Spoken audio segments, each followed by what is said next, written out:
वालेकुम एवरीवन, उम्मीद है आप सब खैरियत से होंगे। Welcome to the post market session. आज के सेशन में हमारे साथ director chief securities Mohammad Rizwan sahab मौजूद हैं। अस्सलाम वालेकुम रिजवान भाई। वालेकुम अस्सलाम शर्जील भाई, आप कैसे हैं? अल्हम्दुलिल्लाह। रिजवान भाई, ओवरऑल आज मार्केट में हमने काफ़ी बेहतर परफॉर्मेंस देखी। ऑलमोस्ट 800 पॉइंट्स की अपसाइड के साथ जो है मार्केट ने क्लोज करा। ओवरऑल आज की मार्केट की परफॉर्मेंस को आप कैसे देख रहे हैं? देखिए, आज मार्केट में मेरे ख्याल से जो लीडिंग स्टॉक्स थे उसमें कमर्शियल बैंक में कुछ जो है ना करेक्शन करेक्शन के बाद थोड़ा सा हमने इंटरेस्ट देखा। वापस आता है मेरे ख्याल है। एक तो ये कि जो है आईएमएफ की टीम ने अपने कुछ कंसर्न्स रेज किए थे। इसमें कुछ अखबार कह रहे हैं कि नहीं, आईएमएफ ने अपनी सेटिस्फेक्शन शो की है, कुछ कह रहे हैं कि नहीं, उन्हें कुछ कंसर्न रेज किया टैक्स पे और जो सूबों में सरप्लस नहीं हो रहा। तो मेरा ख्याल है बैंक चलने की एक वजह ये भी हो सकती है कि लोगों को ये तो लग रहा था कि बहुत तेजी से इंटरेस्ट हम काटते चले जाएंगे। वो शायद जो है वो रैली जो है थोड़ा सा कहीं स्टॉप हो सकती है। और मेरे ख्याल से आईएमएफ स्टेटमेंट देखे कि हमारे डॉलर पे और ग्रोथ पे क्या इम्पैक्ट आता है इस सारी कट आने का, और कितनी ग्रोथ हम कैसे कर पाएंगे। तो इसी वजह से हमने बैंक में आज अच्छी रैली देखी, उसकी कंट्रीब्यूशन आई, जिसका हमने देखा कि कुछ selected oil and gas stock जो है जिसमें आगे कुछ रिकॉर्डिंग के हवाले से भी कल, क्योंकि देखिए अगर आपको पता होगा कल एक हाउस ने कॉर्पोरेट ब्रीफिंग सेशन करवाई थी ओजीडीसी की। तो उसमें उसके सीएफओ ने कहा कि जी ना सिर्फ हमारे सिविल बेहतर हुए, बल्कि हम जो है ये बोर्ड डिसाइड करेगा कि हमें कितना कैश देना है कितना नहीं देना। बट हमारे कैश फ्लो काफी बेहतर हुए और आगे हमें रिकॉर्डिंग वगैरह में भी जो उसकी जो भी प्लानिंग है चीजें करनी है, अगर ट्रांजेक्शन नहीं होती है तो वो तो अपने हिसाब से जो है ना दिसंबर में उनको उसकी प्लानिंग और चीजों को क्लोज करेंगे। तो वो भी एक मेरे ख्याल से काफी पॉजिटिव ट्रिगर होता है फॉर ओजीडीसी एंड पीके। बिल्कुल। ओवरऑल हमने देखा कि आईएमएफ की टीम जो है पाकिस्तान विजिट कर रही है, जिसमें कल भी आईएमएफ के साथ जो है वो हमने सेशन होते हुए देखा। ओवरऑल इसके अलावा कुछ कुछ जो है वो हमने अच्छी खबरें भी आती हुई देखी रिगार्डिंग मिनी बजट। जो इनिशियली एक्सपेक्टेशन थी कि टैक्स टारगेट जो है वो गवर्नमेंट मीट नहीं कर पा रही, और उसको मीट करने के लिए प्रॉब्ली हम आगे आने वाले टाइम में जो है मिनी बजट आते हुए देख सकते हैं। तो उसका जो है वो डिनाइल आता हुआ देखा। तो ओवरऑल जो मीटिंग चल रही है आईएमएफ की टीम के साथ, उसके बारे से क्या हुआ?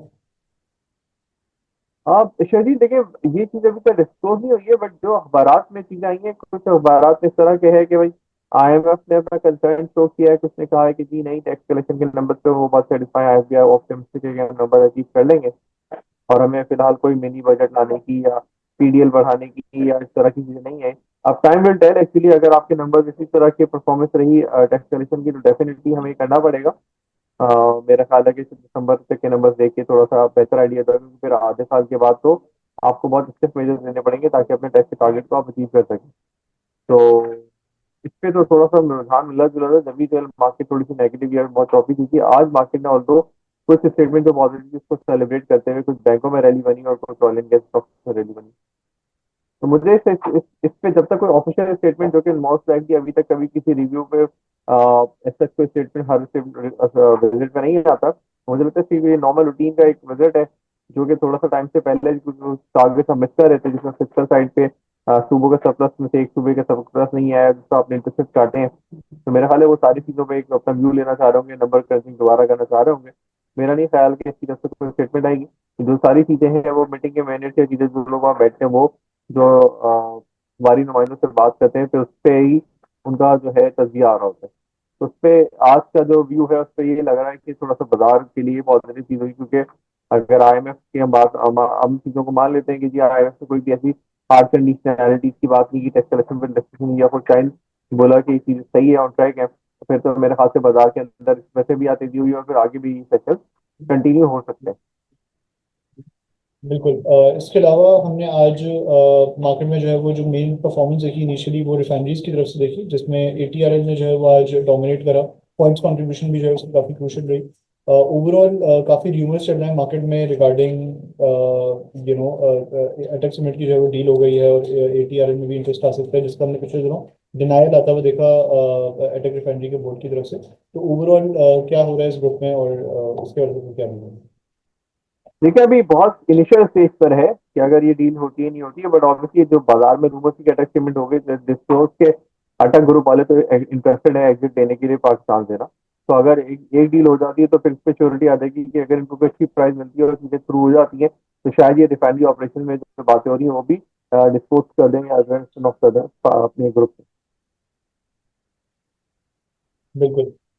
इसके अलावा मेनली हम देख रहे हैं कि जो पॉइंट्स कंट्रीब्यूशन रही है वो पिछले दिनों वो mainly oil and gas sector की तरफ से रही है, जिसमें OG, PPL and now Mari has been contributing crucial points towards the index. तो ओवरऑल इस सेक्टर के हवाले से आपको क्या व्यू है और मारी के हवाले से क्या व्यू है आपका? तो देखिए हमारी अभी की अर्निंग पे तो महंगा है, बट ऑब्वियसली लोगों को जिस प्राइस से वो करेक्ट हो गए 3500 रुपए से यहाँ आए, तो लोगों को लग रहा है कि 400 रुपए में सस्ता है, दोबारा वहां तक जा सकते हैं। ऑल्दो इनकी जो अर्निंग कंट्रीब्यूशन है, और हालांकि साफ सुथरी कंपनी है, अग्रेसिव एक्सप्लोरेशन करी होती है, लेकिन आप देखिए नंबर ऑफ शेयर भी इसके ठीक ठाक बढ़ गए हैं। तो अब अगर कोई एक्सप्लोरेशन होगी तो जैसे पहले इम्पैक्ट आता था, अब उस तरह का इम्पैक्ट नहीं होगा, और नंबर ऑफ शेयर भी इसके तकरीबन को 1.3 बिलियन हो गए। तो ये जरूर है कि थोड़ा सा लोग एक्साइटेड हो गए।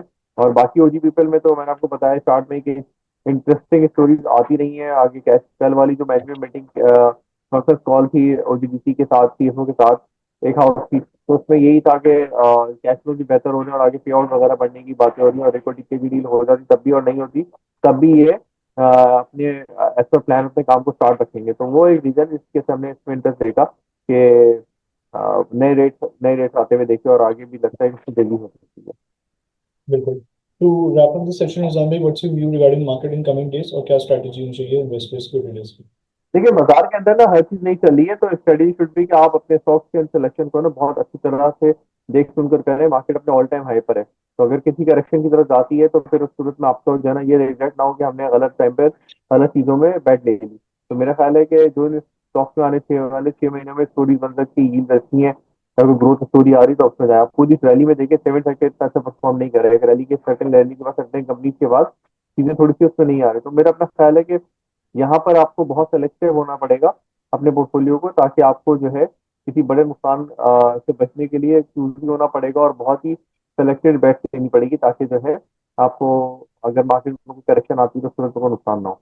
अभी बाजार का सेशन जो मोमेंटम चल रहा है उससे तो लग रहा है कि बाजार शायद यहाँ से 1000-2000 पॉइंट एक 96-97 जैसे लेवल तक भी जा सकती है। बिल्कुल। थैंक यू सो मच निजाम भाई for participating in today's session. Allah Hafiz. Allah Hafiz.